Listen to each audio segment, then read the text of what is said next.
Hello everyone, my name is Bip, and I'm here to tell you true horror stories. But before that, like the video, subscribe and comment where are from, and what time are you watching this video? Now, prepare yourself.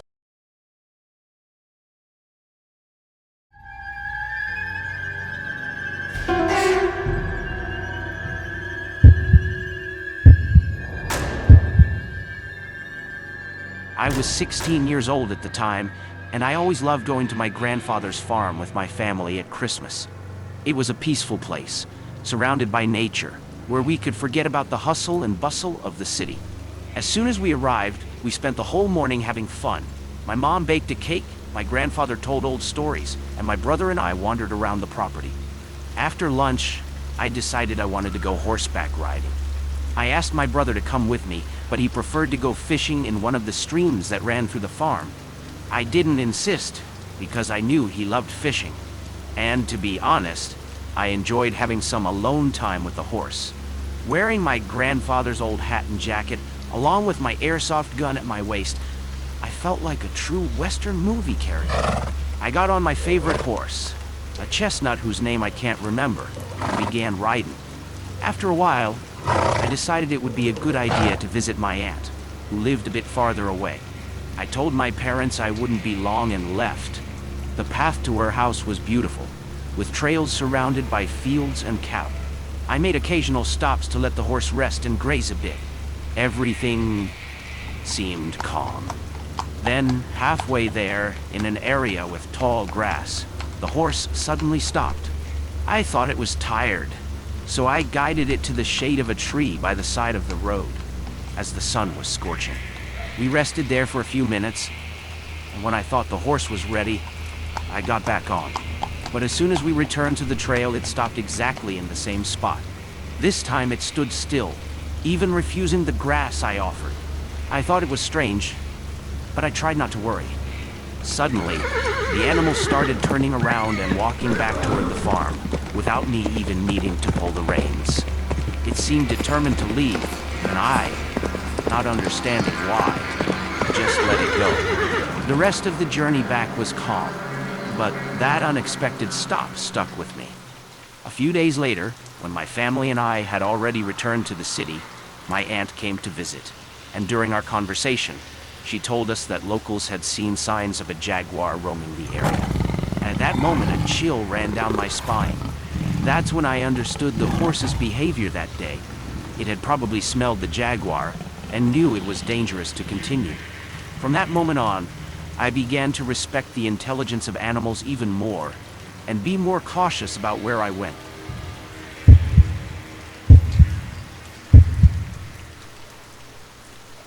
That night, I went to sleep at my grandmother's house to keep her company since my grandfather was traveling.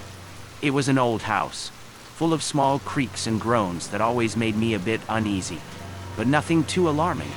I arrived around 8 in the evening, we had dinner together, and watched TV until about 11. Then I decided to go to the bedroom to rest, while my grandmother stayed up watching a bit more before going to bed. I fell asleep quickly, but in the middle of the night, I was woken up by sounds that chilled me to the bone. First, I heard the iron gate at the entrance creak and slam as if it had been opened forcefully. My heart raced. Then came the sound of the balcony railing unlocking, and shortly after, the wooden door to the living room slowly creaked open. Each sound echoed through the house. I was paralyzed. I knew all those doors had been locked before we went to sleep. I thought it might be a thief. But what truly terrified me were the footsteps crossing the living room floor. They were moving toward the hallway, stopping near my room. I tried not to make any noise. I grabbed my phone and hid it under the pillow. I don't remember the exact time, but it was between 3 and 5 a.m. I tucked myself under the blanket, trying to ignore the sound of the footsteps. I don't know how, but I eventually fell asleep again, perhaps out of sheer exhaustion. In the morning, still with a heavy heart, I went to talk to my grandmother.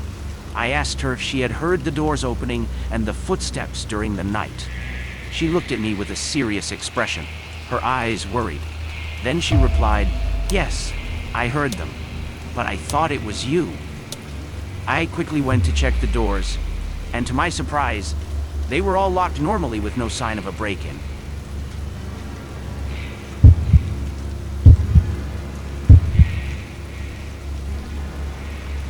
It was a stifling afternoon during quarantine. One of those days when the silence in the house makes every sound seem louder. I was sitting on the couch, sipping cold coffee and lost in my thoughts when the phone rang. It was my sister. During the quarantine, our conversations had become a much-needed escape from isolation, a moment of connection amidst forced distancing. We started with small talk, how the weather was, what she had done that day, what she planned to cook for the week.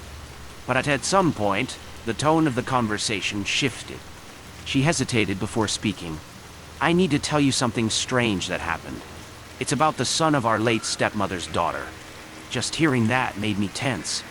I knew our stepmother had never been an easy figure in our lives. Even after her death, her name still carried a weight among us. But nothing prepared me for what my sister was about to reveal. She explained that our stepmother's daughter, with whom she still kept in touch, was going through something distressing.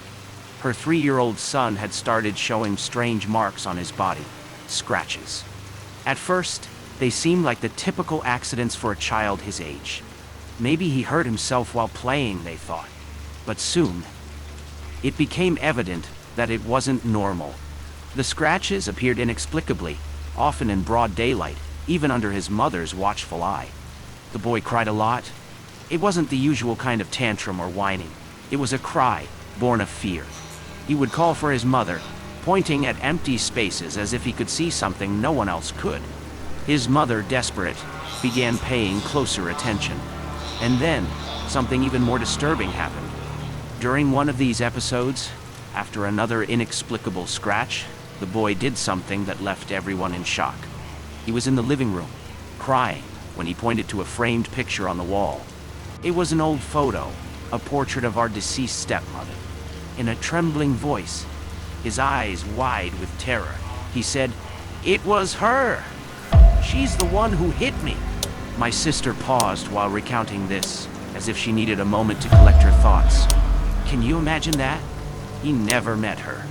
He doesn't even know who she is, let alone that she's dead. I felt a chill run down my spine.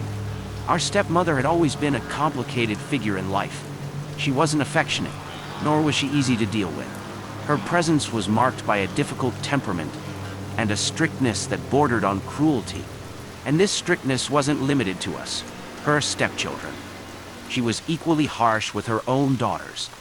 I remembered the stories we'd heard over the years.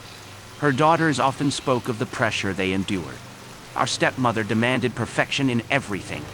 Any mistake was grounds for severe punishment, and she didn't tolerate disobedience. One of them once shared how, as a child, she had been forced to kneel on corn kernels for hours after breaking a plate. Another said that when she brought home grades below expectations, she was forbidden to play or even talk to her sisters for days. This rigidity shaped her daughters in different ways. One became deeply insecure, constantly doubting herself, while the other developed a similarly controlling personality, as if continuing her mother's legacy. It was as though the weight of her presence had never truly left, even after her death. My sister continued, explaining that the strange occurrences in the house intensified for a while. Her daughters began to notice other odd phenomena.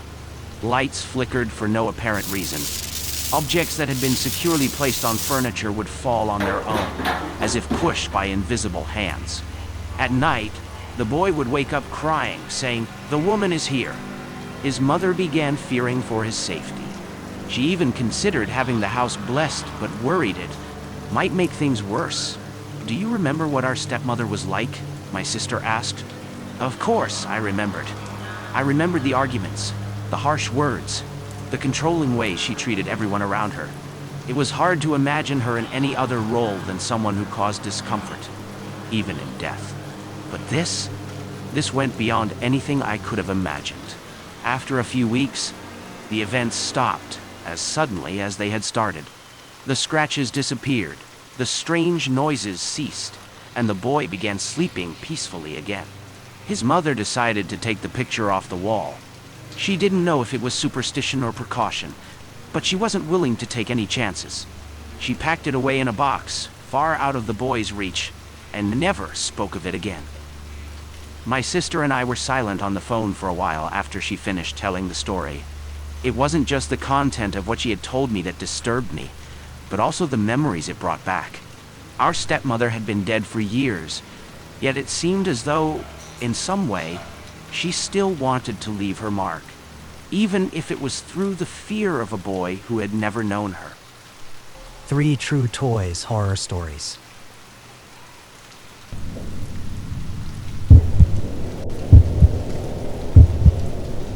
During the last holiday, I decided to travel with some friends to a small countryside town. We wanted to escape the hustle of the big city, breathe fresh air, and disconnect for a few days.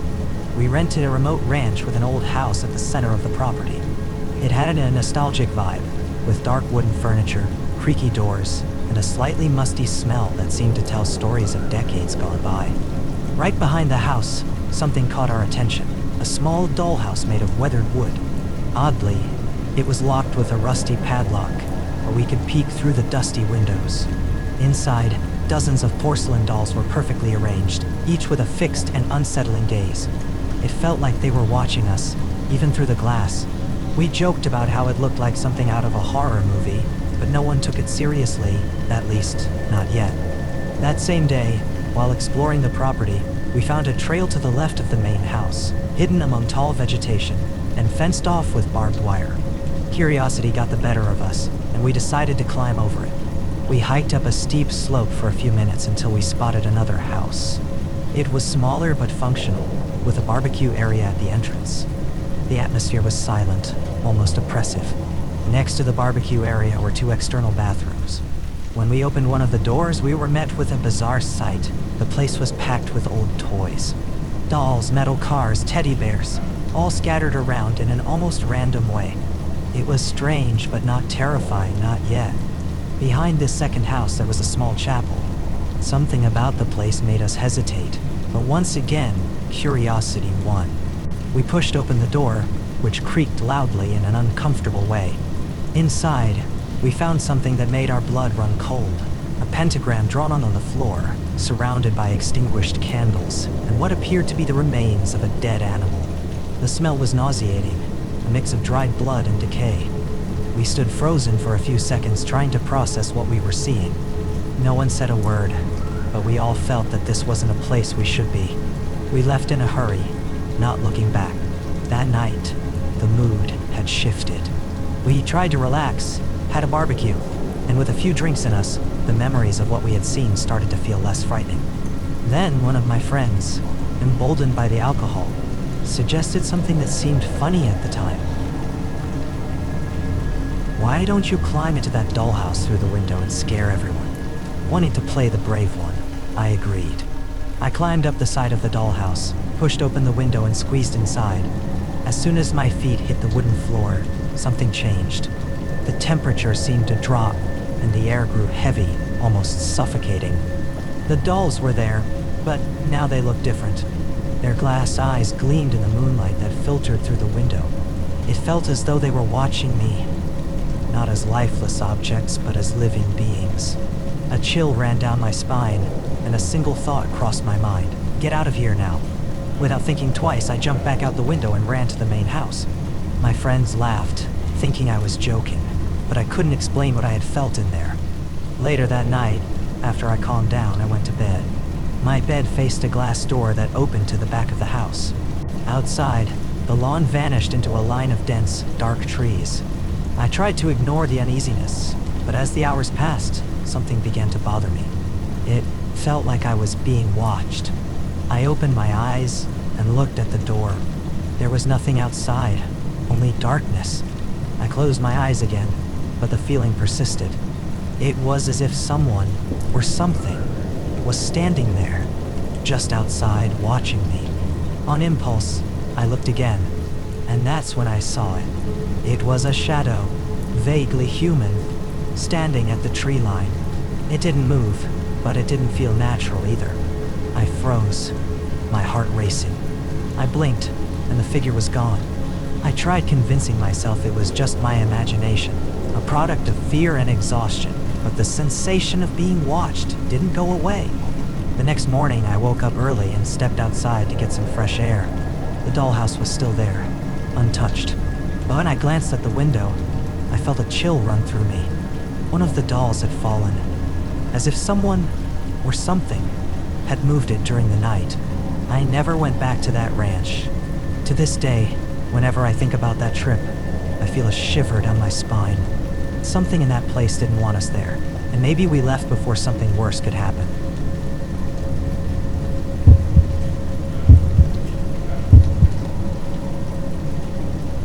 When my sister was younger, she had a doll that would talk and laugh if you pressed a button on its chest. It was one of those electronic dolls that were popular at the time, but I never liked it.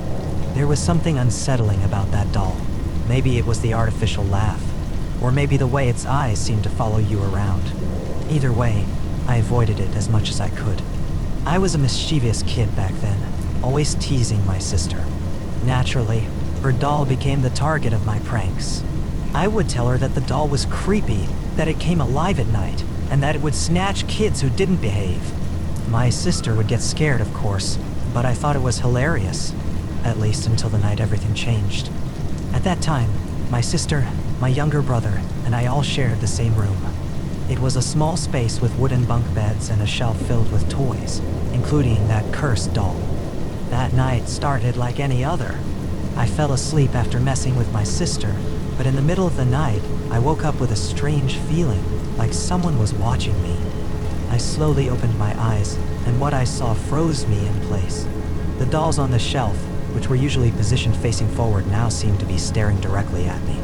Their glass eyes shimmered faintly in the weak light coming from the hallway. But the worst part wasn't them. It was the doll, that cursed doll, standing in the corner of the room, as if it were watching me. My breathing became shallow, and my heart pounded in my chest. I tried to convince myself it was just my imagination. I got up, turned all the dolls to face the wall, and placed the doll back in the corner, lying it down so it couldn't stare anymore. Then I went to the bathroom, hoping to calm down. The silence in the house felt oppressive as I stood in the bathroom, trying to shake off the unease. When I returned to the bedroom, my heart sank. The dolls were all facing forward again, staring at me just like before. The doll, however, was no longer in the corner where I had left it. I scanned the room, and there it was, closer to the door, as if it had moved on its own. A cold shiver ran down my spine. I didn't know what else to do, so I woke up my sister. I gently shook her awake and asked, "Did you move the dolls?" She blinked at me, still half asleep, and said, "No, I didn't touch anything." The fear in my voice must have convinced her I wasn't joking, because she quickly sat up, looking around the room with wide eyes. And then, it happened. The doll started talking by itself. Not only that, it laughed, a mechanical, eerie laugh that echoed through the room. We both screamed at the top of our lungs, waking up my brother. He immediately started crying, terrified by the noise and our panic. Without thinking, I kicked the doll across the room. It hit the wall with a thud. I grabbed some rope from a drawer and tied it up just to be sure it wouldn't move again. None of us could sleep after that. We grabbed our pillows and ran to our mom's room, leaving the doll tied up in the corner of ours. I didn't close my eyes for the rest of the night. I just sat there, staring at the door, half expecting the doll to somehow break free and appear in the hallway. When the sun finally rose, I mustered up the courage to return to the room. The doll was still there, tied up and motionless. I took it outside and stuffed it into a box. That same day, I asked my mom to get rid of it. I don't know what she did with it, but I never saw that doll again. To this day, I can't forget the sound of its laugh or the way those glass eyes seemed to follow me. After that night, I stopped teasing my sister, and I never underestimated how creepy a seemingly harmless toy could be.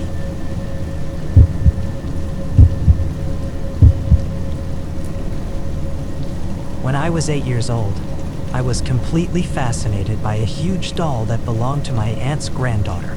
It was one of those large dolls, almost the size of a child, wearing a beautiful dress and with perfectly curled hair.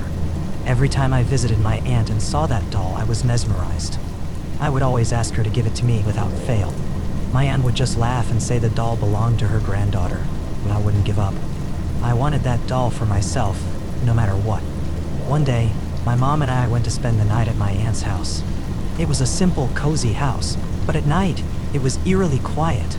You could hear even the faintest creak of the wood. The doll sat on a chair in the corner of the living room, almost as if it were watching us. That night, after talking for a while, we all went to bed. My mom and I stayed in the guest room, and my aunt was in her own bedroom. I remember lying down, closing my eyes, and trying to fall asleep, but something felt off. I couldn't explain it, but there was a sense of unease. Suddenly, I woke up in the middle of the night. The hallway connecting the bedrooms to the living room was partially lit by moonlight streaming through the windows. Everything was silent, but a chill ran down my spine. That's when I saw it. In the hallway, there was a shadow that seemed to be moving slowly, back and forth. My eyes were wide open, and I knew exactly what I was seeing. It was the shadow of the doll. Not just similar, it was identical. The puffy dress, the curls, it was unmistakable. I tried to convince myself that I was imagining things. Maybe it was the wind moving a curtain, or perhaps I was dreaming. But the shadow was there, and it looked like it was walking, as if something had brought the doll to life. I curled up in bed, my heart racing. I thought about waking my mom, but something stopped me. Maybe it was the fear of sounding silly, or of her not believing me. So I stayed there, frozen, watching the shadow move through the hallway. The next morning, as soon as it was light, I told my mom what I had seen. She tried to reassure me, saying it was probably a dream or just my childhood imagination playing tricks on me. But I knew what I had seen. It wasn't the doll itself, but that shadow. It was exactly like her. My aunt lived alone, and to this day, I don't know why the doll stayed at her house when it belonged to her granddaughter. Maybe it was because the granddaughter only visited occasionally, but that night, it was just me, my mom, and my aunt in the house. There was no one else. After that incident, I developed an irrational fear of the doll. Whenever my mom suggested visiting my aunt, I'd come up with an excuse. I didn't want to go back there, not even to walk through the living room and see that doll again. Even now, as an adult, I still wonder what really happened that night. Was it just my imagination, sleepwalking, or something else entirely? I'll never know for sure, but that image of the shadow in the hallway is burned into my memory. And every time I think about it, I can't help but shiver.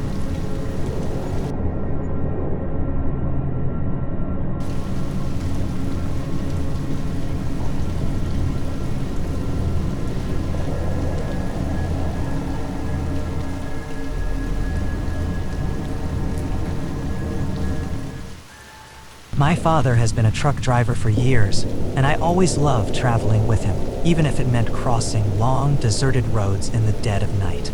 But there was something about that particular trip that I could never forget. Something that, to this day, makes me avoid lonely highways after dark. I was 11 years old, just a curious child, fascinated by the roar of the engine and the glow of the dashboard lights. That night, we were driving down a deserted road, surrounded by dense forest on both sides. The radio was off, and the only sounds were the steady hum of the engine and the tires rolling over the asphalt. The air was heavy and warm, and the full moon cast eerie shadows over the road. My father drove with his eyes fixed ahead, calm as always. To him, empty roads were just part of the job. But I felt uneasy. Then, it happened. Out of nowhere, a woman appeared on the side of the road. She wasn't walking or emerging from the trees. It was as if she had simply materialized. Her tangled hair fell over her pale face, and she wore a long, tattered white dress, dirty and worn, like something from another time. But the strangest thing was what she held in her hands, a long, heavy staff or walking stick. Before I could react, she moved. She jumped right in front of the truck. My father slammed on the brakes, and the truck skidded for what felt like an eternity. But before we could hit her, she slammed the staff against the road. The sound was sharp, echoing through the silent night. Then right before our eyes, she spun in place and vanished. Just like that. No scream, No running, no shadow disappearing into the woods.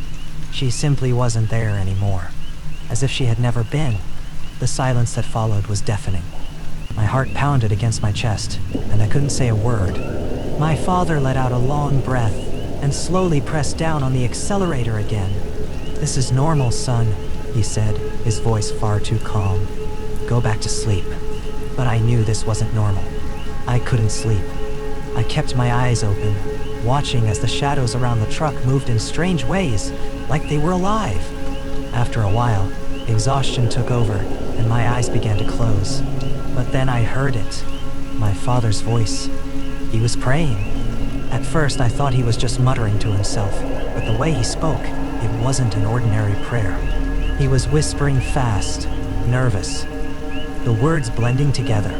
Every now and then, his voice trembled, as if he was trying to ward something off. And that's when I felt it. A presence. Something was watching me. Not from the woods, not from the road, but inside the truck. I wanted to look, to see if I was imagining things. But I couldn't. Fear paralyzed me, and I kept my eyes shut, pretending to be asleep, while my father kept whispering his frantic prayer.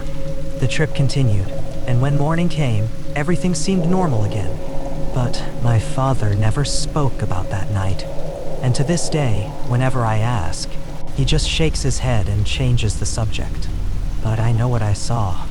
And I know that on that night, something else was riding with us down that road.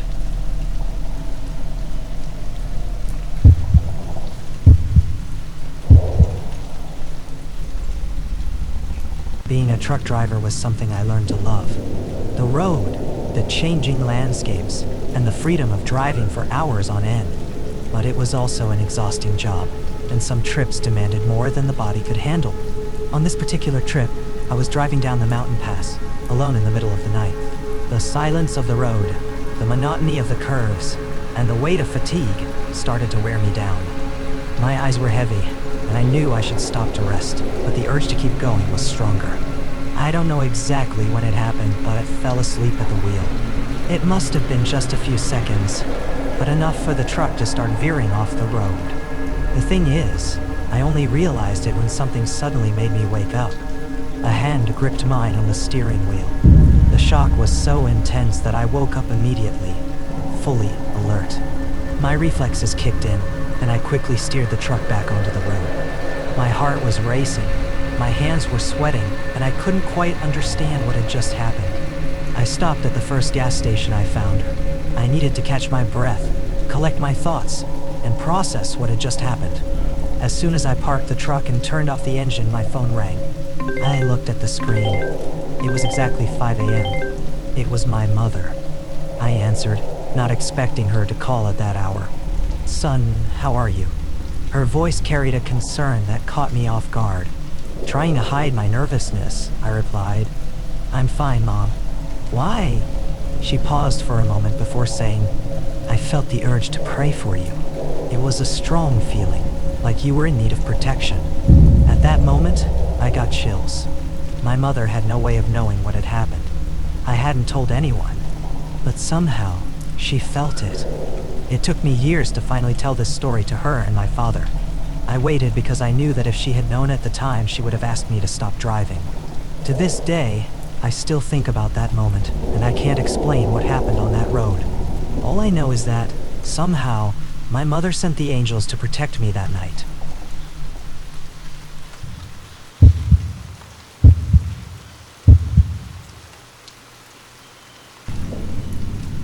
It was supposed to be just another delivery, deep in the countryside, far from everything, one of those routes most truckers avoid at night.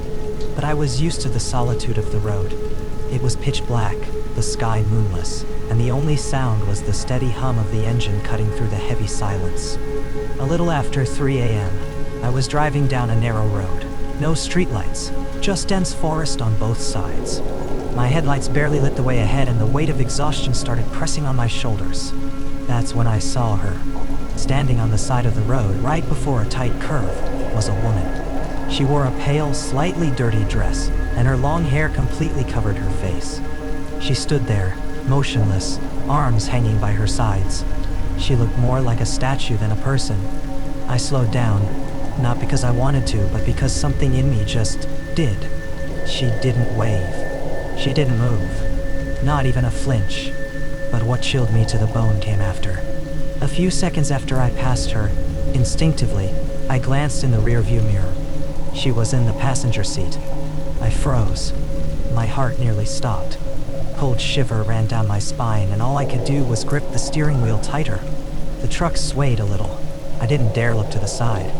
I couldn't. I just stared ahead and kept driving. The air inside the cab got thick, suffocating. The engine sounded distant, like I was underwater. I swear I could smell something strange. Damp earth, rotting leaves, and something else. Like wilted funeral flowers. I drove like that for kilometers. Sweating, barely breathing. I tried to pray, tried to convince myself it was just exhaustion, a hallucination. But deep down I knew it wasn't. She was there. And then, after about 5 kilometers, she was gone. Just like that. The air cleared. The pressure on the seat beside me disappeared. But I still didn't look. I didn't want to know. I kept going until I finally reached a gas station on the side of the road. When I parked the truck and stepped out, my legs were shaking. The attendant walked over slowly, looking at me like he already knew. "She got you on the curve, huh?" he said, calm as ever. I didn't reply, just nodded, unsure how he could possibly know. He lit a cigarette, took a long drag, and said, "Every week she hitches a ride with someone, but she never makes it to the destination. I never took that road again."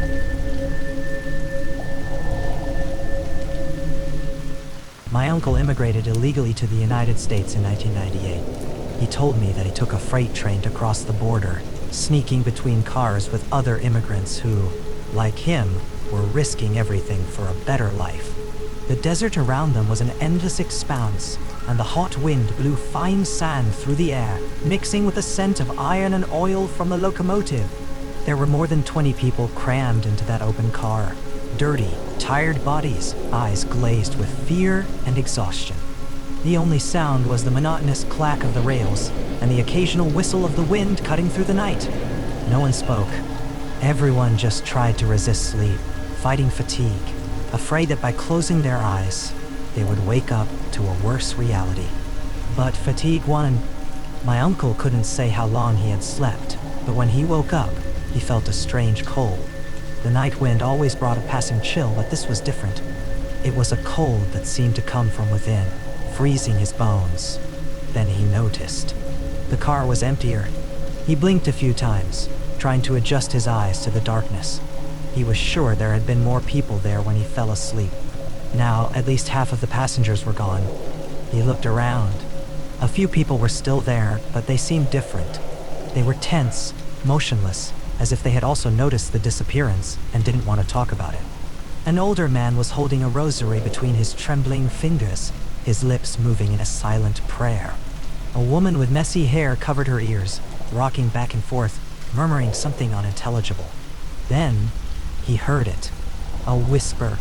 Low, soft, like the wind passing through the cracks in the wood.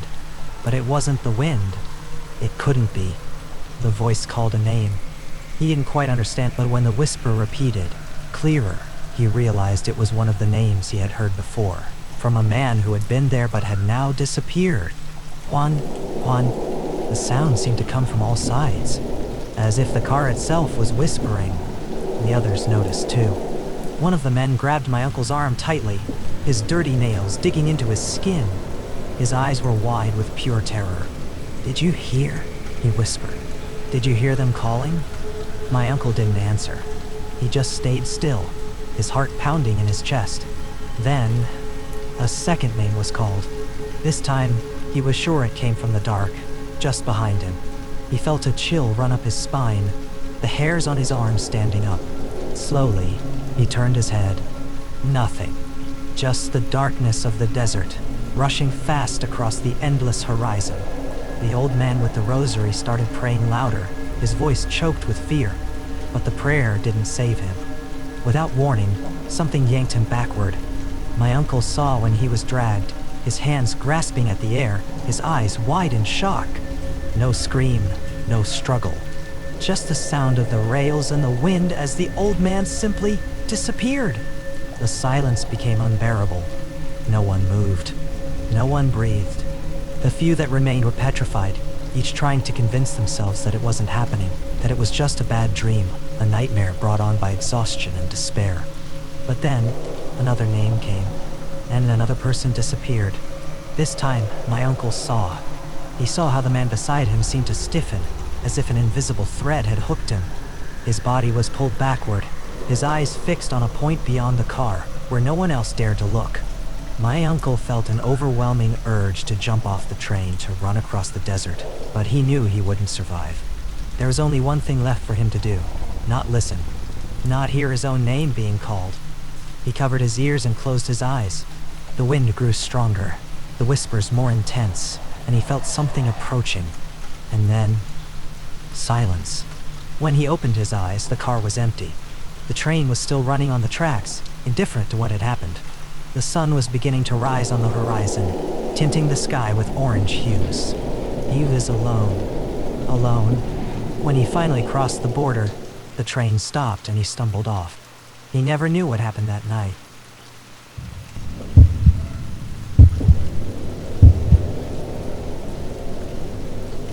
In 2015, I went to Europe in search of a better life. I arrived with little money, carrying only a backpack and fragile hopes.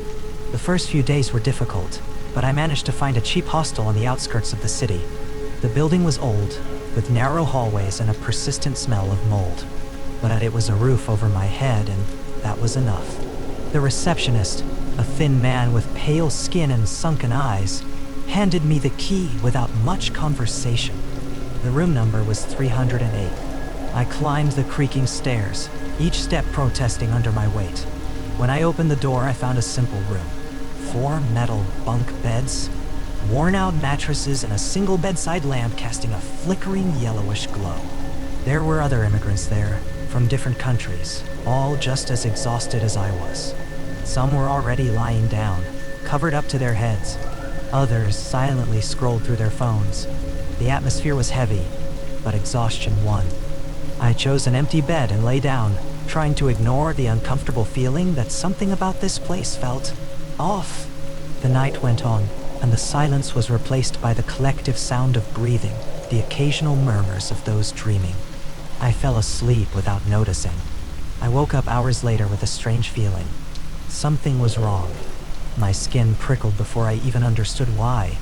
The room was drenched in a cold gloom, and the only sound was the distant ticking of a clock. Then, I felt it.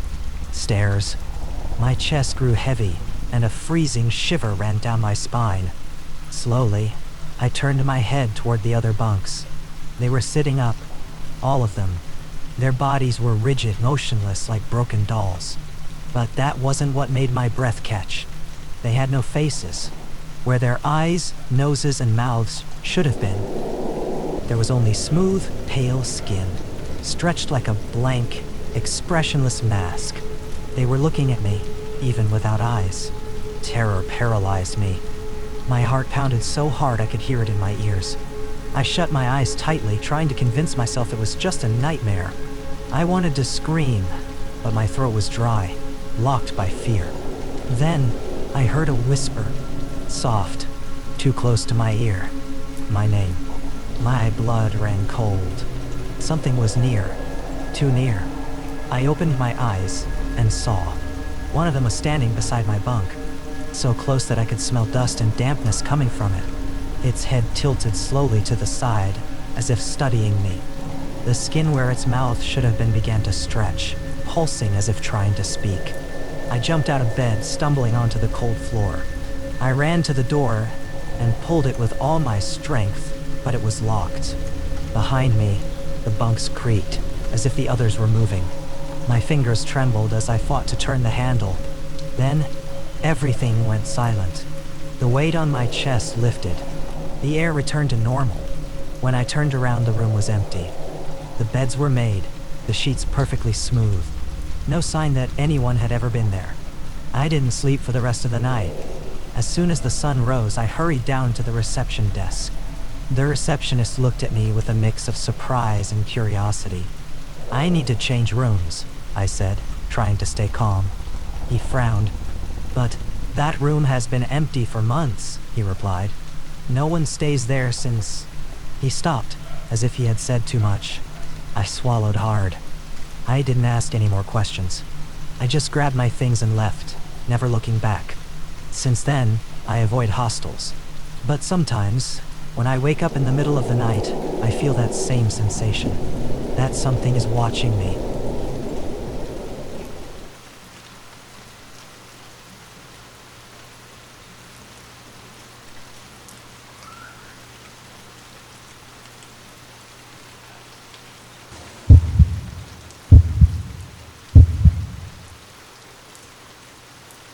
Three years ago, I had a terrifying experience at an airport. A young woman and a man approached me, trying to sell me a digital magazine subscription. As a courtesy, they offered me a small cup of coffee. Shortly after drinking it, I started feeling dizzy and disoriented. The woman grabbed my arm, and along with the man, they began leading me somewhere. I quickly realized something was wrong when I felt too weak to think clearly. In a moment of desperation, I threw myself to the ground on purpose. A couple happened to walk by, and I clung to the woman's legs, barely able to move or speak because of how dizzy I was. Suddenly, the woman and the man who gave me the coffee vanished. Airport security arrived shortly after and saved me. It took hours for me to feel normal again. The federal police reviewed the security cameras, but the pair had disappeared without a trace. To this day, I still don't know what their intentions were, but I'm grateful I managed to escape.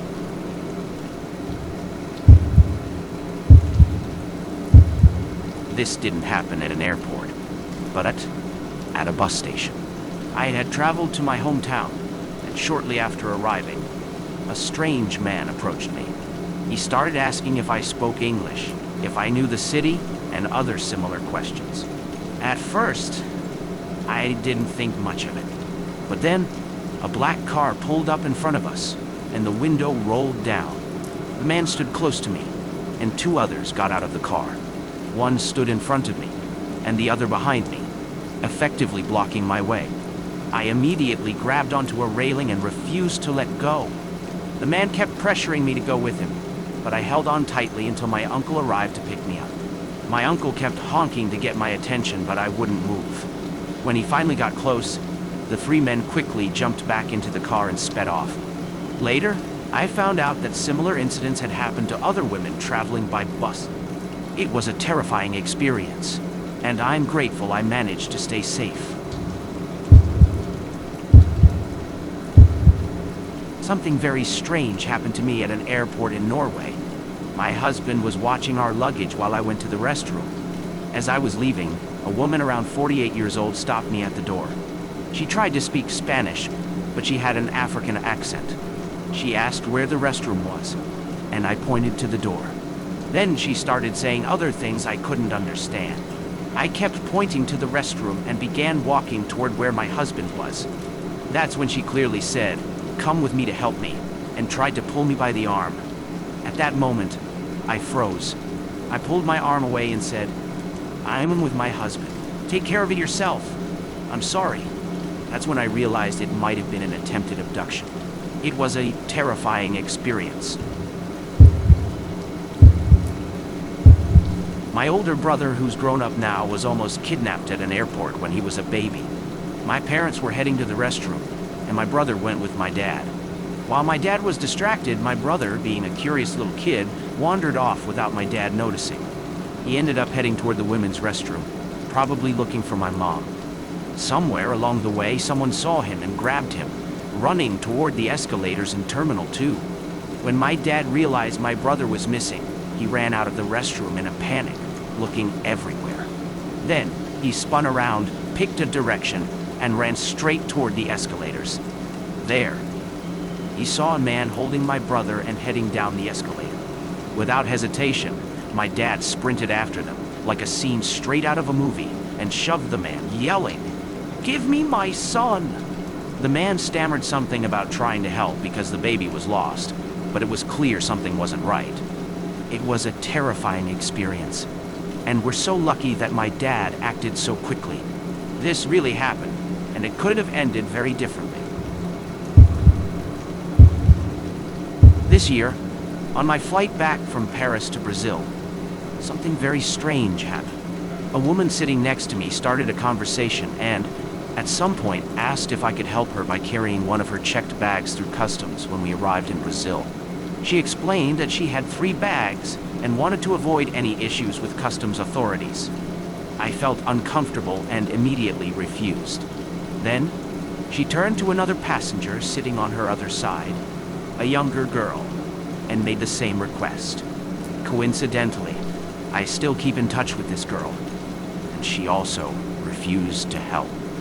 What was really odd was that about 15 minutes later, the woman suddenly got up and moved to the back of the plane without saying anything. I'm not sure what her intentions were or what she was planning, but the whole situation felt very suspicious, so I thought I'd share it. When I was younger, I had a strange experience while waiting for a flight. My mom, who was elderly, and I were sitting in a nearly empty waiting area with my 3 younger siblings, who were just kids at the time. Out of nowhere, a woman with no luggage came and sat right in front of us, even though there were plenty of empty seats around. She opened a box of chocolates, placed it on the seat next to her, and kept looking at us, almost as if she was waiting for one of the kids to ask for some. Eventually, one of my siblings asked for a chocolate, but my mom didn't allow it.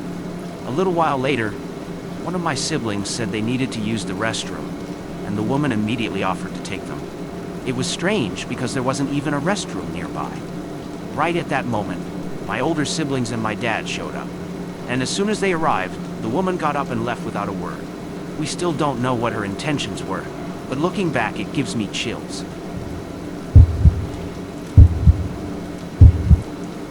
In Istanbul, I had one of the most terrifying experiences of my life. I was traveling with my mom and cousin, and everything seemed normal when we arrived at the check-in counter. There was an airport staff member standing nearby, fully uniformed, with a badge and credentials.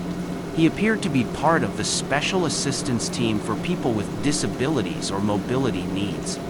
As part of the assistance, I sat in a motorized wheelchair. That's when things took a dark turn. The man suddenly pushed me into a disabled access restroom, locked the door, and trapped me inside. I fought back immediately.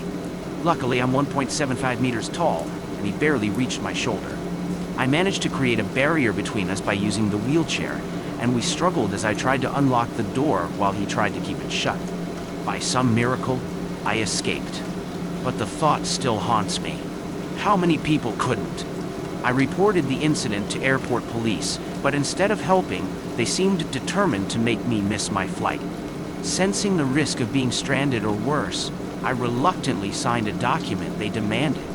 The statement falsely claimed I had misunderstood the situation, that I knew the man, and that I had invited him into the restroom. I added a note saying I was signing under duress because my flight was delayed. After I signed, one of the officers ripped the document in front of me. I rushed to board my flight, only to find the same man assisting other disabled passengers onto the plane. It was horrifying. Throughout the flight, I kept asking the flight attendants to confirm we were going to the correct destination. It felt like a nightmare that wouldn't end. This experience still shakes me to this day.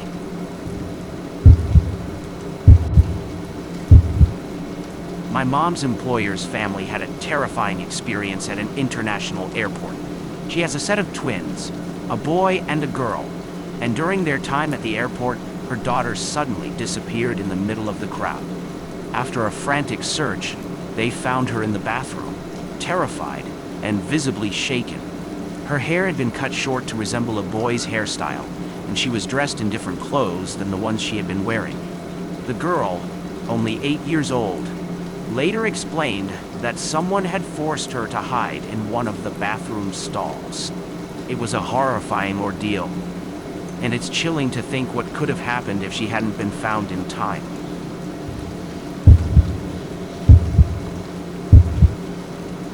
During one of my trips, a woman approached me claiming to be traveling alone and lost. At first, I didn't think much of it and tried to help her. But as we talked, her questions started to feel strange. She asked oddly specific things, like my age, if I was traveling alone, and other personal details, as if she was fishing for information. That's when I became suspicious. I lied about everything she asked, and gave her only the basic directions she needed to catch her flight. I tried to distance myself, but she kept sticking close to me, refusing to leave my side. Maybe it was nothing. Maybe she really was just lost. But my gut told me otherwise. I felt so uneasy that I eventually told her I wanted to be alone, then quickly disappeared from her sight. To this day, I wonder if she was being used by someone else for something sinister. I'll never know, but I'm glad I trusted my instincts. In 2021, I traveled alone from Brasilia to Sao Paulo. There was an empty seat next to me, and a woman approached, asking if she could sit there because she was afraid and wanted someone to talk to during the flight. Being polite, I said I didn't mind. We chatted throughout the trip, and at some point she asked if I was traveling for work or if I lived in Sao Paulo. I mentioned that I lived in Brasilia, but my sisters lived in Sao Paulo. We kept the conversation going, asking if I liked Sao Paulo and where my sisters lived. Without thinking much of it, I innocently shared the information. Later, she asked which sister's house I was staying at, and I mentioned it was in a specific neighborhood. That's when she said, "Oh, what a coincidence. I live there too. My son is picking me up at the airport. We can give you a ride to your sister's apartment. It would be a pleasure." Well, of course, I politely declined. But it wasn't until later that I realized this could have been a setup for something dangerous. At the time, I didn't even consider the possibility of it being an attempted kidnapping. But looking back, it gives me chills.